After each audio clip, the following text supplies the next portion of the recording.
Welcome to Karen's Conversations number 12.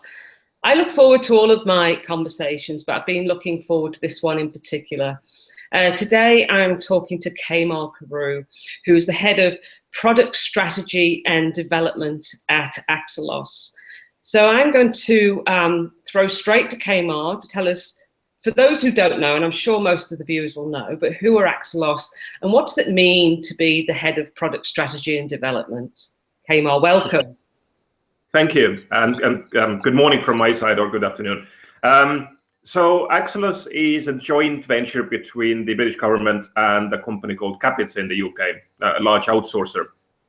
And the company is 3 years old, so it's still in a kind of a startup mode in many ways.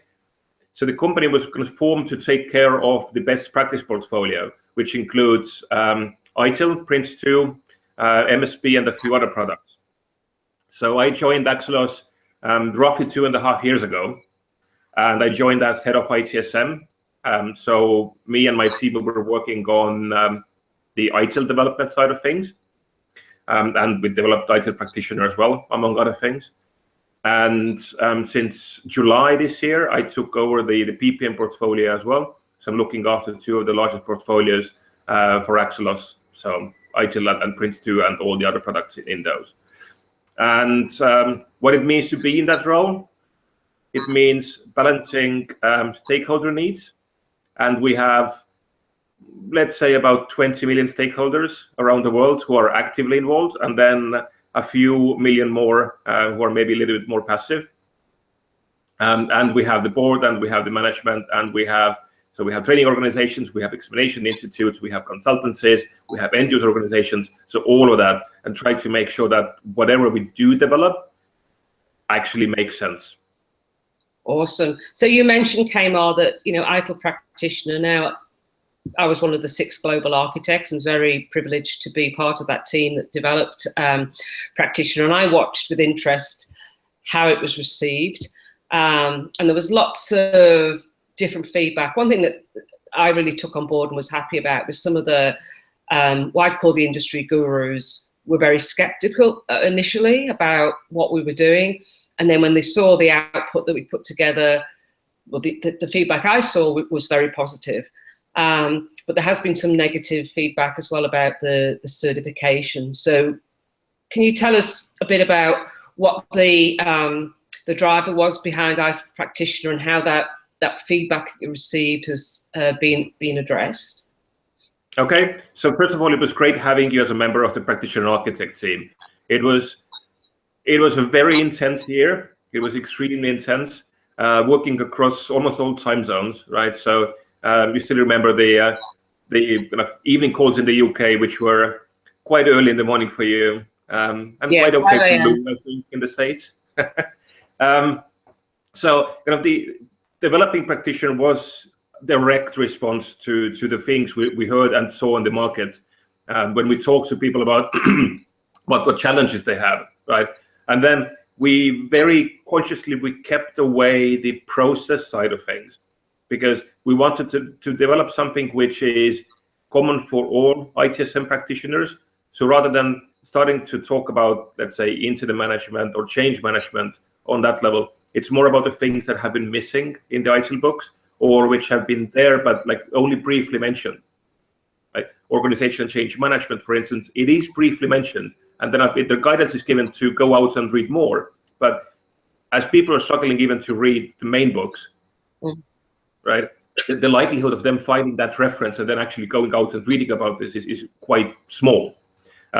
So we brought together the things that we and the practitioner architect team, we all kind of agreed that these are really key things, the essential things people need to know. And as you said, sort of the feedback for the publication has been extremely good. It was not what people expected. People, I think, expected either a process guide or a 1,000-page ITIL implementation guide, right? Yeah. And what they got instead was something which was extremely easy to read, which made complete sense, and kind of which bridged the gap that was there. That being said, the fact that most of the content in ITIL practitioner is so common sense, and it's so easy to agree with all of this, I think that has created a challenge for the ITIL practitioner training program as well. Because people, when they go on a training course, all the things that are being discussed, it all makes sense. It all makes perfect sense. And so the trick with the qualification for ITIL practitioner is you need to understand these things, but you need to be able to apply it as well.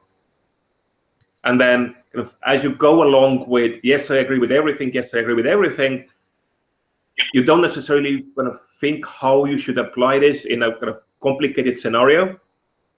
So you might very well finish the training course with an extremely good feeling.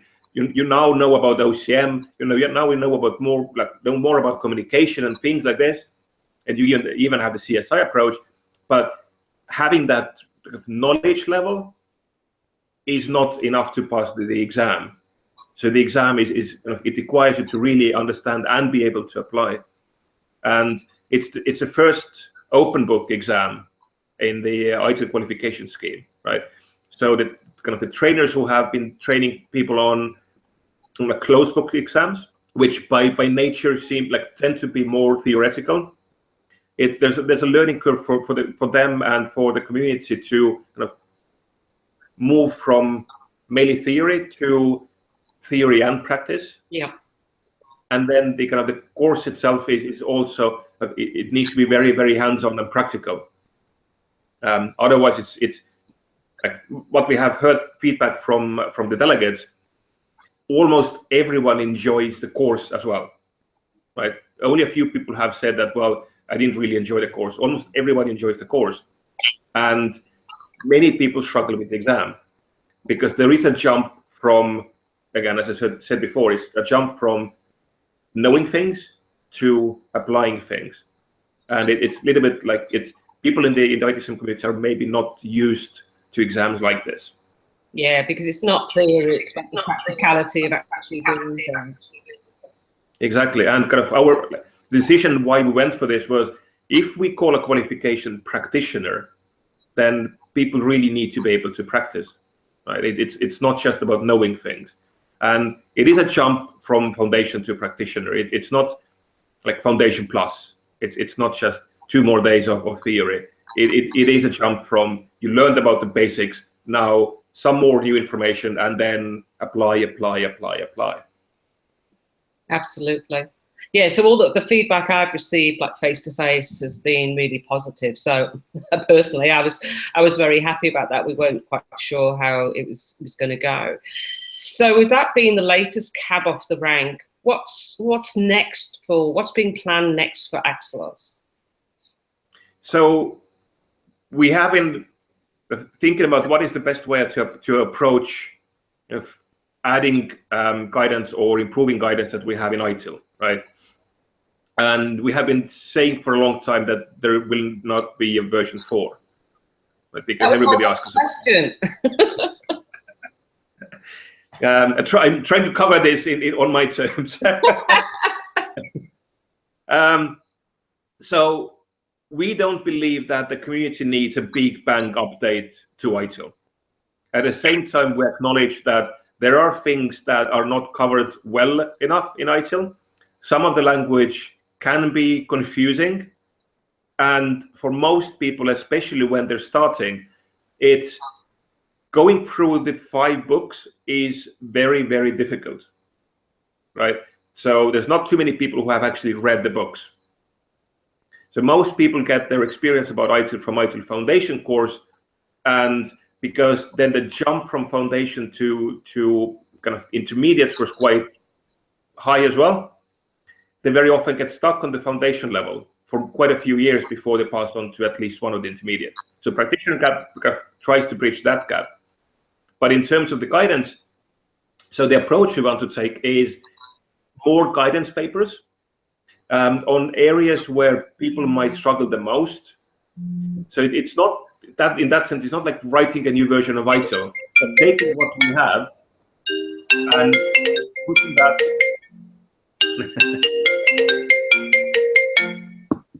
Sorry, just give me. Nope. Mute is one thing, but yeah, you know. So yeah, we're trying to kind of follow the structure of ITIL, follow the guidance in ITIL, and then produce more guidance on specific topics, which kind of extends on what we already have in the books and make some of the stuff that we have in the books more accessible. So like I noticed before the Kanban board, right, behind you.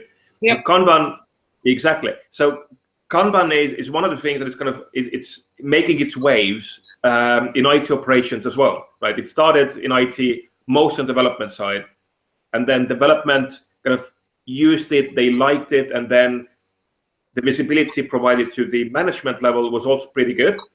So some organizations tried to start using Kanban for IT operations, but if like at the same time, so let's say they usually started with trying to apply Scrum for IT operations. But as we know, IT operations doesn't work in 2-week cycles, right? An incident doesn't wait for 2 weeks before it happens. So Kanban kind of started slowly entering IT operations, but it's a slightly different mindset to the traditional queue management that we do for incidents and problems. Yep. So as an example of the additional guidance, we are releasing a guidance paper on how to use Kanban for IT operations. So we were working with this on this with Dominica Negrandis. So she works for LeanKit, who's one of the tool vendors in this space. She has been in the kind of Kanban world for a very long time. She knows her stuff really well, and she's an amazing person as well. So it was very, it was really, really good to work with her on this. So we're releasing the guidance paper in the beginning of November. So it's going to be officially launched at the DevOps Enterprise Summit in San Francisco. Excellent. And the approach we're taking with these guidance papers is we're not putting them behind a paywall. Right? So all the things that we're creating, they're freely accessible for everyone, because we believe that this is the way to go. So we're working with the community, and we're providing knowledge, guidance for the community. So we don't see ourselves as separate from the community. Yeah, no, that's great. I'm going to go back to the ITIL v4 question, because I wanted to throw that out there, because look, on social media there's still people asking the question, and I'll just give you my perspective. As soon as an ITIL like 5 book suite goes to press, it's out of date. And that's always my response to people now, is that the guidance in ITIL, a lot of it hasn't changed since the beginning. Incident and problem management, change management, some of the core processes haven't really changed since the start. It's common sense. And to put a whole suite of books together again in 2016, by 17, 18, it'll be out of date, and it's a major undertaking. And it's really the complementary guidance, which was always talked about. And again, there was skepticism because we didn't see a lot of that. But I think it's the complementary guidance and things you're talking about, Kaimar, is that, looking at, Kanban and operations, and it's not behind a paywall, will all add to the core knowledge that still applies. Is that your take? Would that be an AXELOS take on why there isn't an ITIL v4? Exactly. So, like as you said, so the processes themselves haven't changed. So you still need to do incident management, you still need to do problem management, and the traditional workflow, or the standard workflow that you have for these processes, it still applies. You still kind of, something happens, you diagnose, you try to fix it. When you talk about an incident, when you are talking about changes, you do try to understand what the impact of that change is, right? And then there's a lot of guidance in the books today that help you to improve on the existing, let's say methods or procedures of how you do these things. So there are many different ways how to do incident management. Roughly the same workflow, but the details vary. And then, let's say 5, 10, 15 years ago, we optimized for what was possible then, right? And then other organizations who have embraced the CSI approach to things, they have been improving their practices as well. So the procedure of how the change actually flows through, now that we have cloud, we can automate more. It's easier and quicker to get new servers, all these things. So we can be more efficient. We still do the same things, but in a different way. And ITIL has never been describing things on that level. So when we look at things like DevOps, right? And we still have, like, every day there's on Twitter, there's a link to an article about DevOps or ITIL, or can they work together? Thankfully, mostly retweets rather than new articles, but still. So people are concerned about these things. But I don't think many people understand that DevOps doesn't replace anything in ITIL. It provides the level of how-to, which was always missing in ITIL. So ITIL didn't go to that level. And people had to figure out themselves how to actually do this. And as you have seen, as I have seen, too often, that how-to was, okay, so the book says this, therefore we shall implement it all, and then kind of it fails, right? Because there's no business justification for why are you doing these things. So we were trying to combat that and help people to overcome these challenges. Yeah, absolutely. And it amazes me, and you and I have had this conversation, and a lot of us have had the conversation. And since day one of ITIL, we talked about adopt and adapt. It's a framework, it's not guidance, it's not a methodology. Use it as suits and look at other frameworks and integrate and all that. But organizations, unfortunately, have gone to the books and says we need to do it exactly how the book. And I think that's been not the downfall of ITIL, but for some organizations, the downfall, because they've implemented these processes that just don't suit the way the organizations work. So they're over bureaucratic, and then it's, oh, ITIL failed. And I have a colleague that said, and I think it was Kirsty McGowan in New Zealand, that had a client that said, we bought ITIL and it didn't work. And that just summed it up. So yeah, I think organizations still need to get to grips with frameworks and not trying to implement them, prescriptively. But now you have, so we had things like this before, and we keep having them. So now people are buying DevOps, right?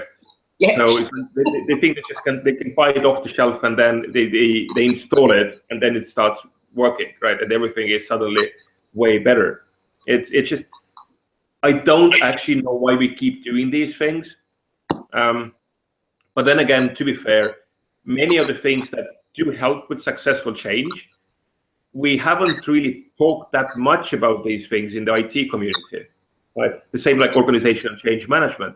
So when it comes to people, we kind of expect them either to be extremely rational. So when they're giving a process, they will just follow this, right? So this is what kind of the usual mindset is around process design. So we come together, or maybe we get a consultant in, they draw us a process model, then everybody looks at the process model, and then everybody starts behaving like it says on the process model.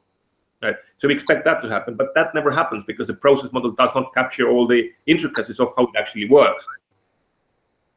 And we expect people to come around, but we don't really invest time or energy to helping them to come around and explain why we're doing these things and how they benefit. Right. So the answer to the question, what's in it for me, which is a very powerful question and an answer, people don't ask or answer that.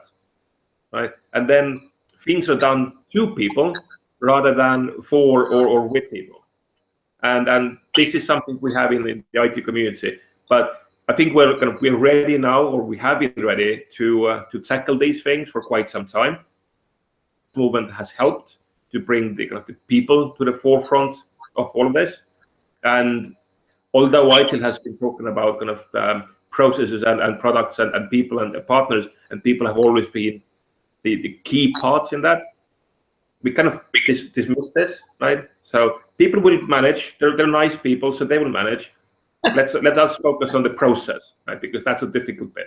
And I think that's because we're IT, and regardless of whether we're IT, actually, the people side of stuff is the hardest bit, which is why I was so happy to get involved, particularly in the OCM, the organizational change part of practitioner, because it's the bit that's so overlooked. And and I've worked recently for an organization, I won't name them, and I was doing organizational change management on a large service management transformation.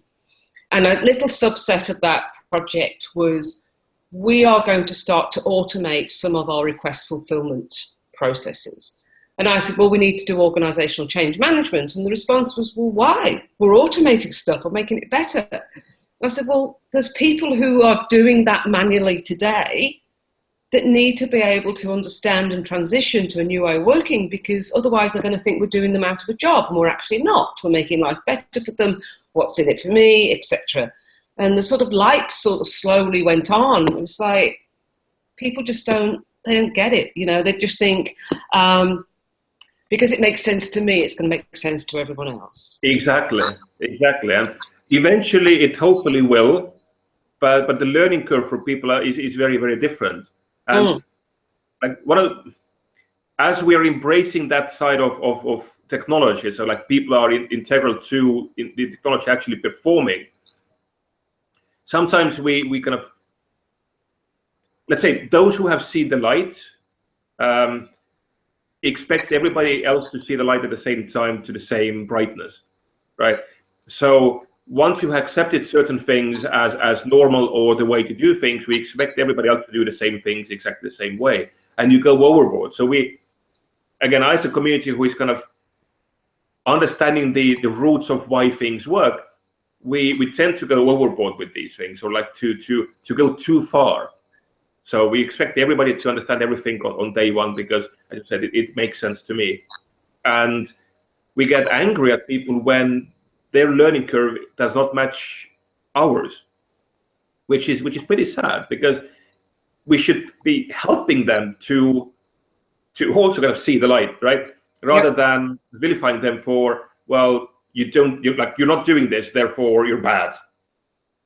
So it's very easy to go too far with these things, and I think there's a learning curve maybe for the community to understand where the balance is, because we tend to be on this edge of the spectrum or this one, right? And the middle is like it's a gray zone. It's quite difficult to understand. Yeah, absolutely. So I'm going to ask you about the AXELOS development scheme, the personal development scheme. Now, we had PRISM, went out to the UK, that I'll reserve my comments on. I think it was a great idea at the time. I just think it was poorly administrated. So tell us about the CPD scheme that AXELOS now have. So we have recently changed the approach to our professional development scheme. So we, instead of like having an AXELOS membership, we are now talking about ITIL membership and Prince2 membership and MSP membership. So we're trying to make it more relevant for specific people from specific industries, right? And then all these kind of guidance papers and things like this, they also fit with that model. So we don't want to lose people the moment they have taken and passed the exam. So the Examination Institute sends out a certificate, and that might be it, right? So we kind of lose these people, and then they go away to their workplace, and they try to start using these things, and they do need more guidance, right? So sometimes they have senior colleagues who can help them. Very often they don't, or they're tackling a different kind of problem. So they need to search the web for guidance. They might open the ITIL books for guidance, but they're still lost. There's too much information out there, and sometimes the information is also conflicting, right? So professional development, it tries to help people to, first of all, understand how their career path might look like. And this is perhaps more relevant for the ones who are just starting in the industry, because if you have been working there for 30 years, then you probably know what your career path looked like, and you probably know what you want to do next, right? But when you're starting, it can be confusing.